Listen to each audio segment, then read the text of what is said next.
le projet Kosovo a beaucoup bleu a beaucoup bleu avec la politique a olé mais ni dans la politique olé non conseiller mais m'ba ndadia conseiller non yem trop ennemi oui kodako m'ba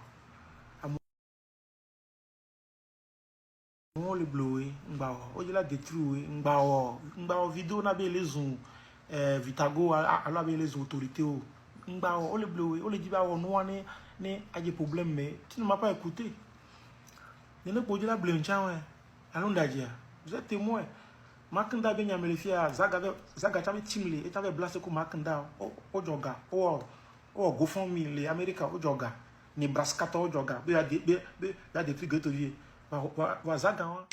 to le tona mo egbe na Makanda be baraye wa nya pepe ngbon we enya pepe ngbon be to goto ni ba follow Makanda e le blemier c'est un imposteur zaga va be non be Makanda e po eji egbe zaga tabe le Makanda be baraye anya be zaga nto aminwe be nya zaga o ja turo gbanalo ola ba tra o ma sekuro ma po amekela hona o ma po ngba ba no video be ejila be Raoul vale zumbanu ne Raoul zumbanu om kan Raoul ame bala be nyiminya ame voin bi ni Raoul wa Raoul nyo o zaga Raoul a nyo o zaga ngba so be no ba lo video be Raoul o le zumbanu ko ma ba rien de temps Raoul nyo o Raoul zume wo mo wa Raoul mblase ne de blase ma se nko mblase l'Amérique abi wa détruire mo wa ozaga o chon blase ma te démentir ore ni joga ndaje ati ba démentir mi joga iye ku Makanda o yin joga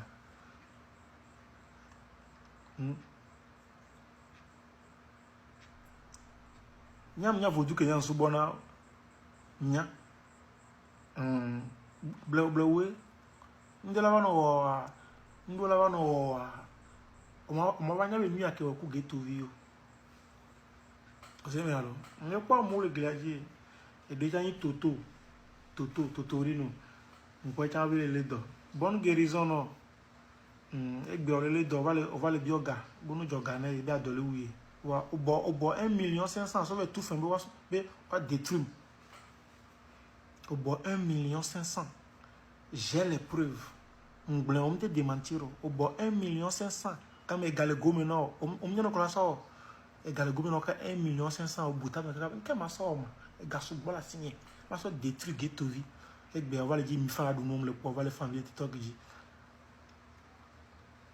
ola joga no 1 million 20 millions wa et doma volo parce que mi on ta me bada e mi pas gbe me au bo 1,500,000 bon ça détruit ghetto aboya la ya quoi nji ba boya le fo quoi na bo so huwa me e vungba lila na o ngora bi ni madame va cha bo be o chérie o nous que me l'étoile ni ngba nya be vola ta me na mola e ya vola agbola ya melo agbola ya me quoi kaka o le iso jogbo ele so jogbo nyonu vile cha wonu o le nyonu via wa e va le bobe ne de nyonu via nkele grillage mo ya la ke mo quoi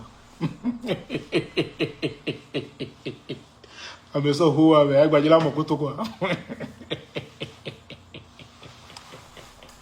yeah yo kon ku me la nyonu no be yo ato nyonu via na ke be le bon ya alo nyim se nyole ya e be ya mo amelo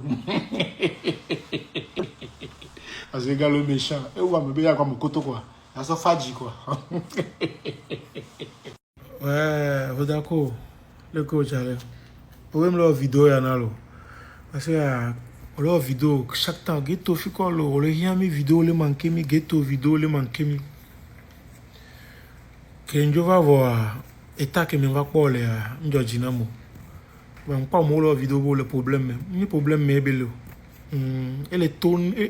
noumé o se me elle est tout noumé avec do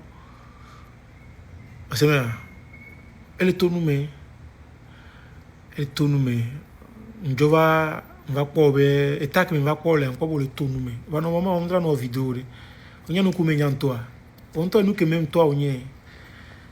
Onye enyore o chon le amoko blase bono convoquer l'Amérique o dako o chon le wa me wa nyone ne o va TikTok ya dia o so projet va Amérique comme soutenir o enye soutenir o da que me ka moji la détruire wa enye wa hwa na enye de capé e hajitor pe mo hwa na opo wa fin de compte are o to va associer pro hajitor ko la détruire wa be mi a détruire me andaja o on ram so o va blase quoi mo l'Amérique amoko o groupe yo convoqué l'Amérique et ou plus de 5 groupes vo wa o da ko chame groupe le wa me wa nyan so ke o ko le yo o ko no ko mo le to alo o ko no ko souhaiter na malo bono convoqué le yo vode ne wa créer problème ne ma douaya lo o ko no ko mo le to alo e le vivina wa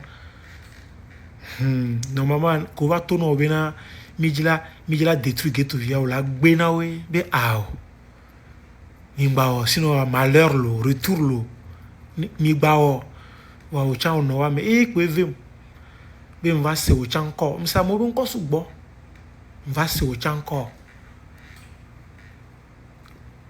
o kenyan soutenir mva se o chan ko onana hajito ga azega o na o ga o duwe wa o mo video défendre o pore nya o mna npo no po yan défendre na we parce on peut bien avenir là si on sort projet ko so va projet grand ben to go vide pe mo projet won po projet ko so ti to ke je yan le soutenir o be nu ni yona wa o to va le blaster comme o ya détruire nya o ko no ko mo le to egbe et nous a pepe ga comme ko la o le Hong Kong e jile jowa et nous o le souhaiter na mo o ko va le to megbe lo no ma ga no video la so plan we ay ngodo me aso va o yan ko me to akemi blaster a mo blaser un tin kaka convocation ko to o nyane ko mento wa ngale ganwi normalement o chon la ke yimbo do me la trova ku force pas que tra ku force vi yen nyen pon ku me ngbezen wa shoka kuru amoko lo ngbo do me no le paniquer wa nyano chon la ke we o zemia wa evie me na va se nkole nu o me o zemia o nto so projet so wa ba ve do hakuru amoko o le détruire au sang et on va défendre yo autre détruire projet o nto et na o détruire projet o et amoko détruire projet o on placer le wantio c'est bizarre hein amoko be ya on placer projet ko so wa yo la réussi projet ala sauver no kuto amoko détruire projet on mai na avec le défendre le projet avec gamin et yo va placer be ya détruire ne o la file ya me le do boss me no be mi a blaster sto ghetto vintia gbe sinon on va tondo me no nya wala kulo la doka vela kulo nya ha otonya miro yan tono me bizarre ntolo wa ngale ganwilo nya mlo neige melo to dako no ga no kelo wala funo légero nya mlo neige melo la te mlo neige me nya mlo neige melo wa ngale ganwilo donc nya be ahwale nkone ja wa nya le no force o se melo yan no force bobo lindo nto momento parce que va yen enu comme nto ngama yin ja sawla ma gblana mo no kama no chon va o mo va temu no nya bo le do mi o gba na se fa won to o voter na ndo lo wona kwa ola be amoni voter bi ami anejo emi ale o voter o ntinyelo se o be nya ni kutogo be ngona ga to go gouvernement si pétition merci oh pétition nti nyam va to me afike mamlo lo et all le appartement lui o ha l'appartement au play vous 100 millions o to la pétition be nti ba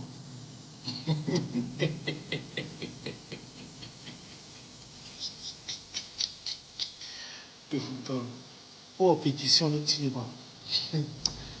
j'allais avant que on le tue à ma nièce toi regarde mon maman tu que pour faire ça va te rendre compte que tu me gagnes oh pétition nti ba obe le gouvernement il ordre il y a de la bio asile bobo odora nyam quoi e mo hona gale togo be gouvernement na ko no ko obe mo hona gale togo be gouvernement si il va blaster nti bo détruire Il y a un gouvernement qui a pour nous. On y a même les gens.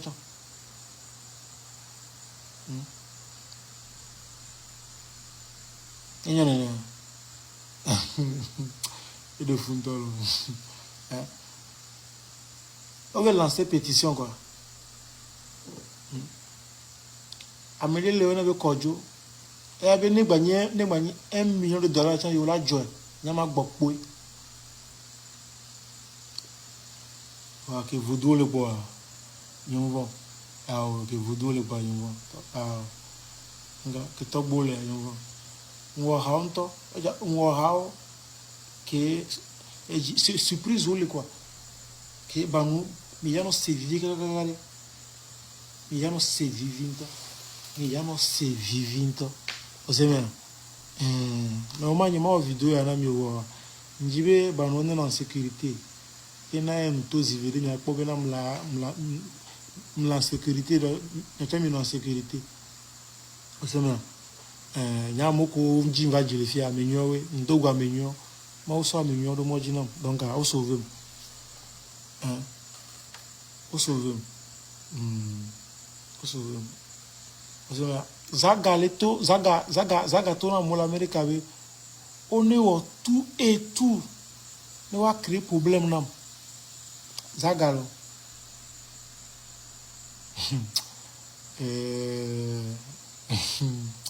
de funton ya no bio ben ken wona wa no bio makunda ben ka geto wona ela be il va les blé togovio geto va démasquer no bio Zaga ben ka geto wona wa ela be il va placer kuro makunda be ya blé togovio et geto va démasquer no bio hodako ela be il va les zoom enia to konema il va les zoom parce que bio hodako no zoom magadenti ela be il va les zoom conquérir geto va tout de et famille onti il va placer ko no bio togovio wi nawe no kana be placer pro amowo bois de truma et va dire gena ndopone TikTok yi c'est ka over watching o placer bois de truma l'Amérique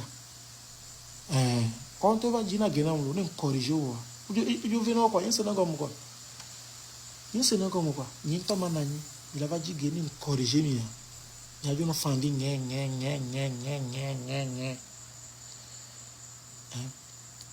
comme c'est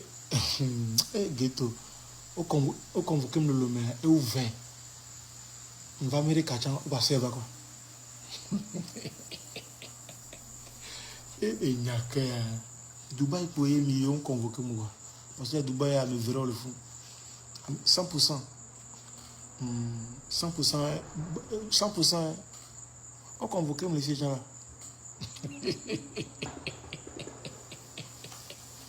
et de fond et il n'y a que parce que il y a qui n'a sonné que ça je sais comment faire de l'argent avec tout je sais comment faire de l'argent donc il y a un bon plan il y en a mieux mi budget mi on pas nous qui y en a monsieur on le vend geto via réussir le lomé et réussir le lomé quoi va faire et puis on j'ai 6 millions quoi si on va j'ai 6 millions on va faire ma pour millions d'euros donc elle veut on sait mais elle veut nous va chez Dieu le temps mesurer nous parce que Afrique a roi vie et qui trouve à gladiateur pour foutre nous Afrique au l'air pour baler on avancer on avancer Afrique au l'air pour baler quoi donc ouais vous d'accord le coach allez pour même leur vidéo y en a là parce que leur vidéo chaque temps ghetto fi ko lo le rien mi vidéo le manquer mi ghetto vidéo le manquer mi que je va voir état que me va pas le ndjinamo bon pas mo leur vidéo le problème mais bello elle est ton nous mais elle est ton nous mais o se me elle est ton nous mais avec do o se me elle est ton nous mais njova va pas et tac me va pas là pour le tourner mais va normalement on dans nos vidéos on y a nous comme toi on toi nous que même toi on y nyore o chon le amoko blase bono convoquer l'Amérique o dako o chon le wa me wa nyone ne